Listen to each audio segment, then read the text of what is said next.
Assalamualaikum warahmatullahi wabarakatuh. Baik, pada kali ini saya akan mempresentasikan tugas mata kuliah konsep dasar IPS 1 mengenai pengaruh kebudayaan luar terhadap kebudayaan Indonesia, menjelaskan perkembangan budaya Hindu-Buddha di Indonesia, menunjukkan bukti munculnya pengaruh kebudayaan Hindu Buddha di Indonesia, menguraikan peta jalur perdagangan antara India, Cina, di Indonesia, menjelaskan pengaruh kebudayaan luar terhadap kebudayaan Indonesia adalah perubahan tata nilai dan sikap masyarakat yang semulanya tidak tahu menjadi tahu tentang berkembangnya ilmu pengetahuan dan teknologi, tentunya memberi pengaruh kebudayaan luar terhadap Indonesia. Akan tetapi, jika kebudayaan luar masuk ke Indonesia, tidak hanya memberi dampak positif, tetapi juga dampak negatifnya. Nah, dampak negatifnya adalah hilangnya identitas budaya lokal.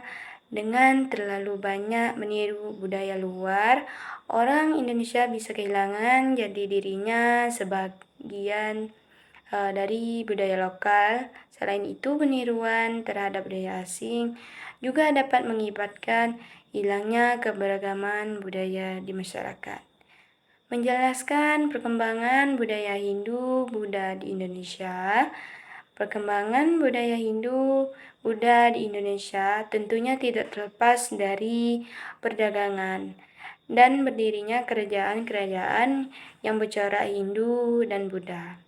Indonesia merupakan negara yang letaknya strategis di mana terletak di antara dua benua, yaitu Asia dan Australia, dan dua samudera, yaitu Hindia dan Pasifik, yang merupakan daerah persimpangan lalu lintas perdagangan dunia.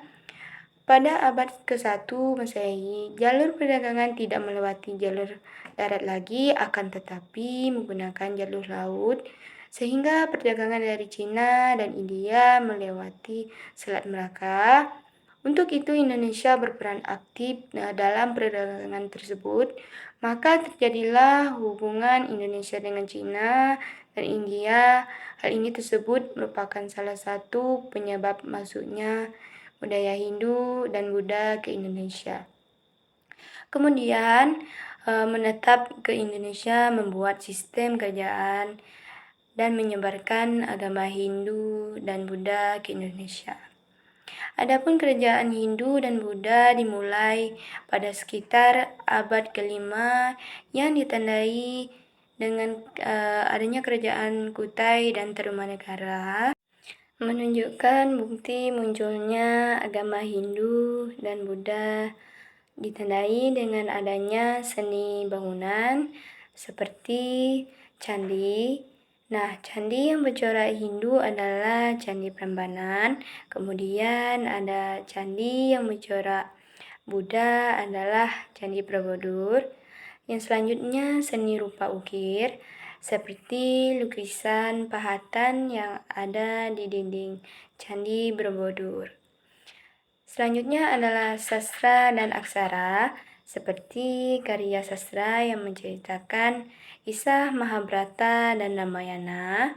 Kemudian huruf India yang bernama Pallava, Pranagari, dan Devanagari. Selanjutnya adalah sistem pemerintahan. Nah, pada waktu kebudayaan agama Buddha, Hindu menganut sistem kepercayaan.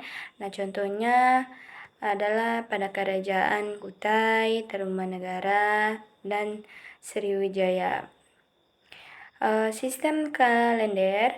Nah, pada waktu itu perkembangan Hindu dan budaya sudah memiliki sistem kalender yang bernama sistem kalender Saka. Selanjutnya sistem kepercayaan. Nah, pada waktu sebelum masuknya agama Hindu dan Buddha, orang Nusantara Indonesia menganut kepercayaan animisme dan dinamisme. Menguraikan peta jalur perdagangan antara India, Cina, di Indonesia. Yang pertama, jalur sutra terbagi menjadi dua, yaitu jalur utara dan jalur selatan.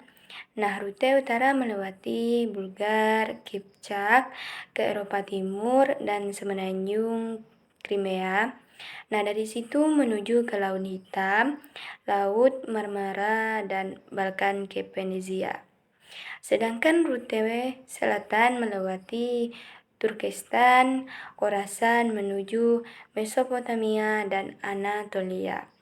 Nah, kemudian ke Anatolia di selatan Anatolia menuju ke Laut Tengah atau melewati Lepan ke Mesir dan Afrika Utara. Yang kedua, jalur laut. Jalur yang melalui laut dari Cina dan Indonesia adalah Selat Melaka menuju India. Nah, dari situ ada yang langsung ke Teluk Persia melalui Suriah ke Laut Tengah. Baik, mengenai presentasi saya kali ini sudah berakhir. Saya mohon izin. Sebelumnya saya minta maaf jika ada kesalahan dan saya akhiri. Assalamualaikum warahmatullahi wabarakatuh.